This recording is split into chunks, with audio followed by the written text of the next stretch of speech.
அண்மைச் செய்தி. எஸ்ஐஆர் நடவடிக்கைகளுக்கு எதிராக உச்சநீதிமன்றத்தில் திரிணாமுல் காங்கிரஸ் கட்சி சார்பில் புதிய மனு ஒன்று தாக்கல் செய்யப்பட்டுள்ளது. திரிணாமுல் காங்கிரஸ் சார்பில் நாடாளுமன்ற உறுப்பினர் டெரிக் ஓ பிரையன் உச்சநீதிமன்றத்தில் மனு தாக்கல் செய்துள்ளதை அண்மைச் செய்தியாக பார்த்து வருகிறோம். எஸ்ஐஆர் நடவடிக்கைகளுக்கு எதிராக உச்சநீதிமன்றத்தில் திரிணாமுல் காங்கிரஸ் கட்சி தரப்பில் புதிய மனு ஒன்று தாக்கல் செய்யப்பட்டுள்ளது.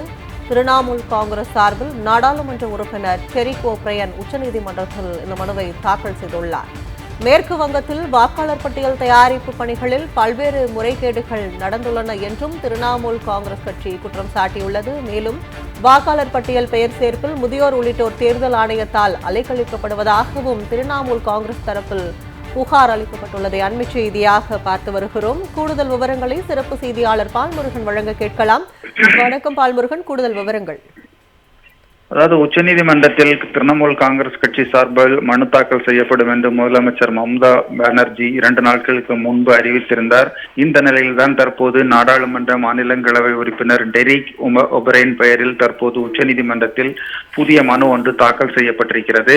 இந்த மனுவில் மேற்கு வங்கத்தில் வாக்காளர் பட்டியல் பெயர் சேர்ப்பில் பல்வேறு முறைகேடுகள் நடந்துள்ளன என்று குறிப்பிடப்பட்டிருக்கிறது. முதியோர் உள்ளிட்டவர்களுடைய பெயர்களை சேர்ப்பதில் பல்வேறு குளறுபடிகள் நடைபெறுகின்றன.